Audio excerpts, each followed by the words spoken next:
पिछले कुछ सालों से अपने क्लिनिकल एक्सपीरियंस में मैं एक बात बहुत गौर से नोटिस कर रहा हूँ कि मर्दों में इनफर्टिलिटी बढ़ती चली जा रही है। मर्दों के अंदर बच्चे पैदा करने की ये कमी और कमज़ोरी दिन ब दिन बढ़ रही है और ये बीमारियाँ बढ़ रही हैं। इसमें कुछ ख़ास बीमारियाँ हुआ करती हैं जिसकी वजह से ये प्रॉब्लम हुआ करती हैं। उसमें मैं 2-3 नाम ले रहा हूँ, ओलिगोस्पर्मिया, ओलिगोएस्थेनोस्पर्मिया, अज़ूस्पर्मिया। इस तरह की कुछ बीमारियां होती हैं जिसकी वजह से एक मर्द बच्चा पैदा करने के काबिल नहीं रहता। इसी को हम मेल इनफर्टिलिटी बोलते हैं। मेरा आज का टॉपिक आपके साथ है अज़ूस्पर्मिया। मैं अज़ूस्पर्मिया को आपको थोड़ा बताता हूँ। अज़ूस्पर्मिया क्या होता है। अज़ूस्पर्मिया को समझने से पहले ये समझिए कि आपका वीर्य और आपका सीमन क्या होता है।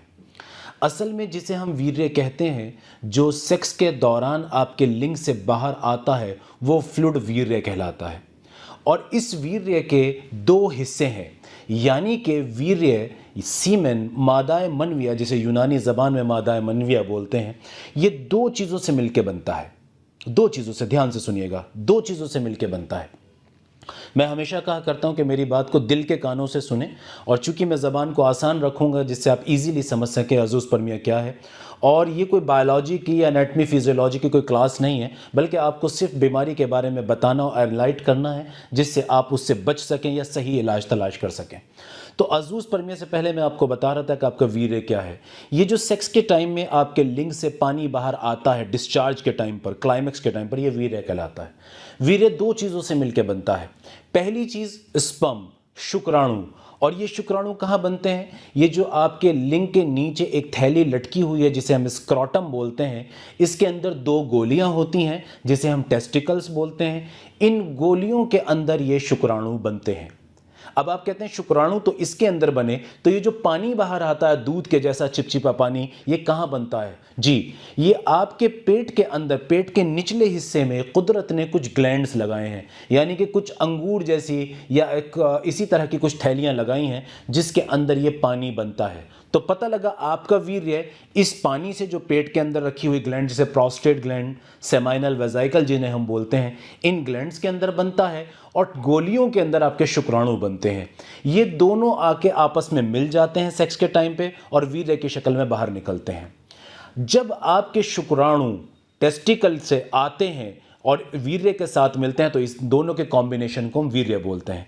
अगर आपके ये शुक्राणु आपके टेस्टिकल में बने ही ना, या बन जाएं और ख़राब होकर 0 हो जाएं, यानी कि आपके वीर्य के अंदर एक भी शुक्राणु मौजूद ना हो, ये 0 हो जाएं, इसी को हम अज़ूस्पर्मिया बोलते हैं। बात समझ आई होगी कि आपका वीर्य तो बाहर अब भी निकल रहा है, लेकिन इस वीर्य के अंदर एक भी शुक्राणु नहीं है। इसी को अज़ूस्पर्मिया बोलते हैं। इसी को अज़ूस्पर्मिया बोलते हैं। ये प्रॉब्लम है। मैं थोड़ा सा आज आपको बताऊंगा अज़ूस्पर्मिया क्या होता है। एज़ूस्पर्मिया होने के पीछे 3 कारण होते हैं। मैं पहले कारण की तरफ आऊंगा। एज़ूस्पर्मिया होने के 3 कारण हैं। थोड़ा सा बताऊंगा मेडिकली भी आपको, जिससे समझ में आए कि 3 कॉज कौन से हैं। पहला कॉज जो इसके अंदर है, 3 कॉज हैं और तीनों कॉजेस के मैं नाम ले रहा हूं जिसको आप ध्यान से सुने। पहला कॉज, इसे हम बोलते हैं प्री टेस्टिकुलर कॉजेज। दूसरा कॉज होता है जिसे हम बोलते हैं टेस्टिकुलर कॉजेज। तीसरा होता है जिसको हम बोलते हैं post testicular causes. Pre testicular causes का मतलब क्या है? ध्यान से सुनिए। टेस्टिकुलर का मतलब आपके टेस्टिकल, वो गोलियां, और प्री का मतलब इससे पहले, यानी कि टेस्टिकल से पहले जो चीजें काम में आती हैं शुक्राणुओं को बनाने में, अगर वहां कोई कमी आ जाए। जैसे आपके दिमाग के अंदर कुछ ऐसे ग्लैंड कुदरत ने रखे हैं जो कुछ खास किस्म के हार्मोन बनाते हैं।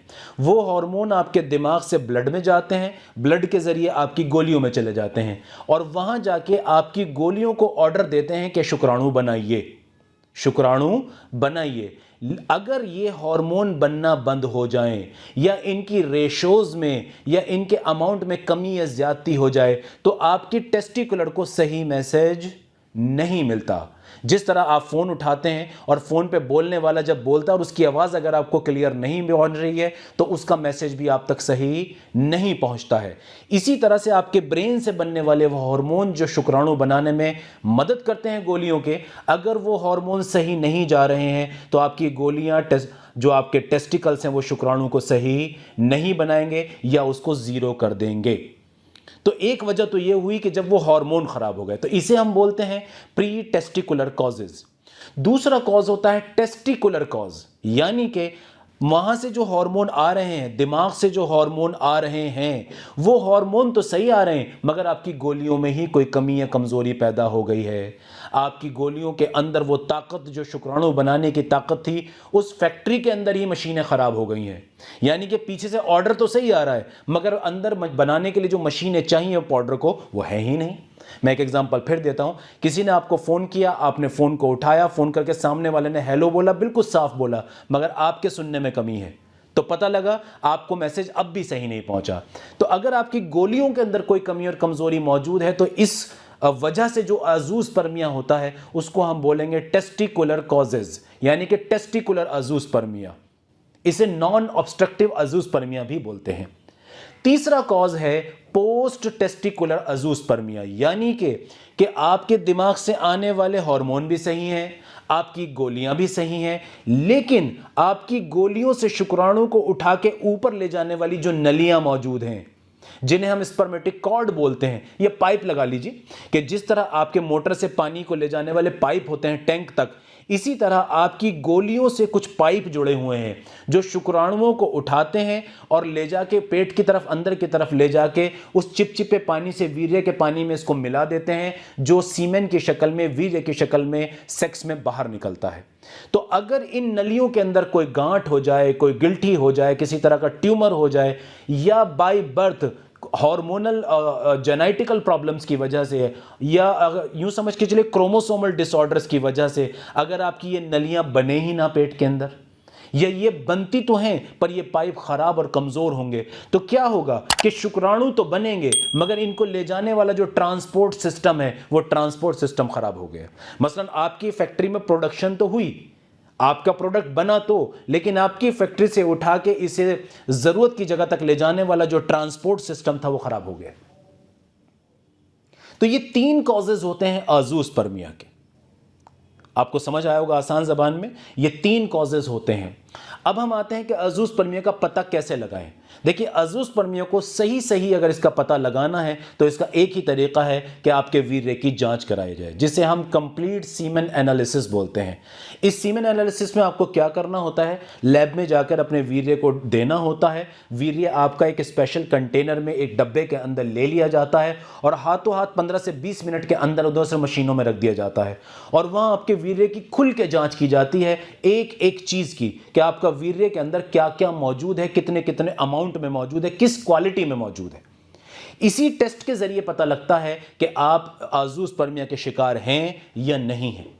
इसके साथ साथ सही डायग्नोस करने के लिए डॉक्टर आपके कुछ ब्लड टेस्ट करा के देख सकता है, जिसमें कुछ खास हार्मोन के टेस्ट हो सकते हैं या कुछ क्रोमोसोम के टेस्ट हो सकते हैं। इसके अंदर एमआरआई वगैरह, ब्रेन की एमआरआई या बॉडी की एमआरआई या कुछ अल्ट्रासोनिक ग्राफिक स्टडीज से भी डॉक्टर आपको इवेल्यूट कर सकता है, और प्रॉपर फिजिकल एग्जामिनेशन इसके साथ साथ वो करेगा। यानी कि आपके शरीर की जांच अपने हाथों से भी करेगा, कुछ टेस्ट भी कराएगा। इससे सही पता लग जाएगा कि आपको अजूस्पर्मिया है या नहीं है। अब आते हैं अगले पॉइंट की तरफ। क्या अजूस्पर्मिया के साथ बॉडी में कुछ और भी लक्षण पैदा हो सकते हैं? हाँ, हो सकते हैं।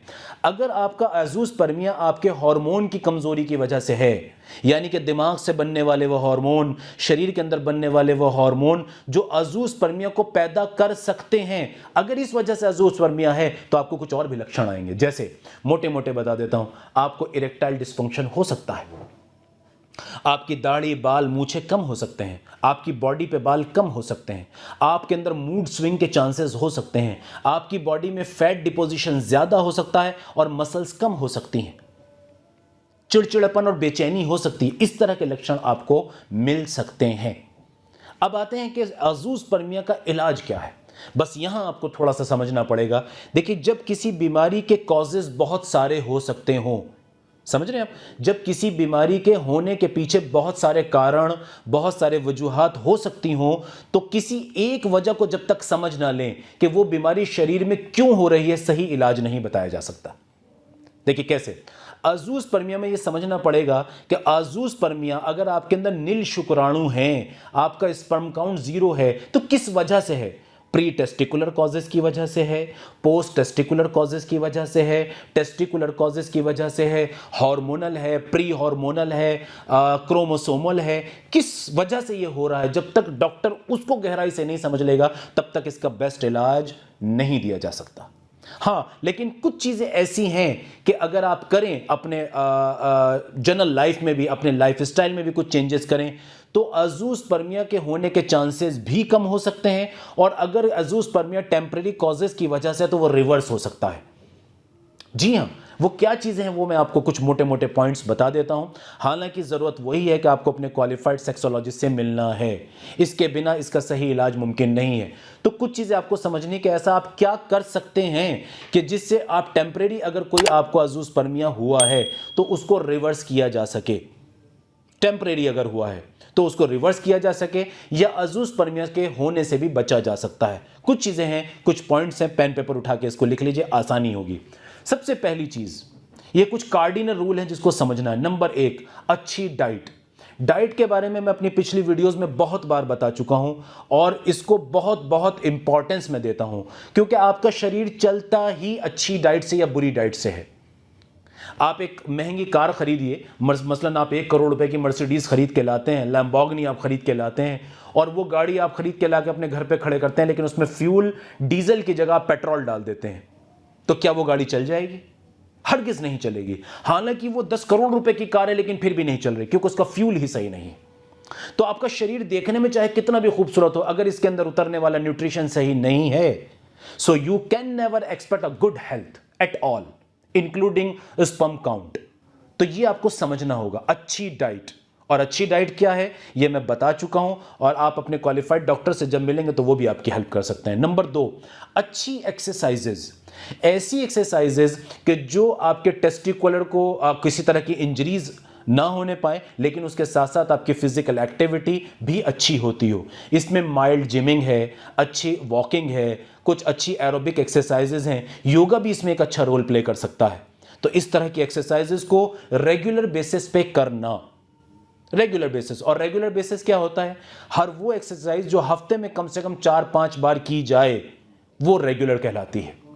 इसके साथ साथ रेडिएशन से बचना, यानी कि अगर आपको कोई ऐसी बीमारी है कि जिसमें आपके बार बार एक्सरे या सिटी स्कैन की जरूरत पड़ती है, तो आप अपने डॉक्टर से बात करें। क्यों? क्योंकि रेडिएशन से आपका स्पर्म काउंट खराब होता है। एक्सरे से, सिटी स्कैन मशीन से, या इसी तरह के कुछ और टेस्ट होते हैं, इन्वेस्टिगेशंस होते हैं, जिससे आपके टेस्टिस को, आपके टेस्टिकल्स को और आपके स्पर्म काउंट को नुकसान पहुंचता है। तो अपने डॉक्टर से बात कीजिए कि इसको कम किया जाए। इसी तरह कुछ दवाइयां अगर आप लेते हैं, खासकर एलोपैथिक मेडिसिन अगर आप लेते हैं और वो किसी बीमारी में आपकी लंबी चल रही है, आपके डॉक्टर्स आपको दे रहे हैं, तो अपने डॉक्टर से बात करें कि इनमें कोई दवा ऐसी तो नहीं कि जो मुझे नुकसान पहुंचा रही है। क्योंकि कुछ दवाइयां साबित हुई हैं, स्टडीज़ कहती हैं कि कुछ दवाइयां ऐसी हैं कि जो स्पर्म काउंट को ख़राब करती हैं, हार्मोनल बैलेंस को ख़राब करती हैं। तो अपने डॉक्टर से उसको डिस्कस करें।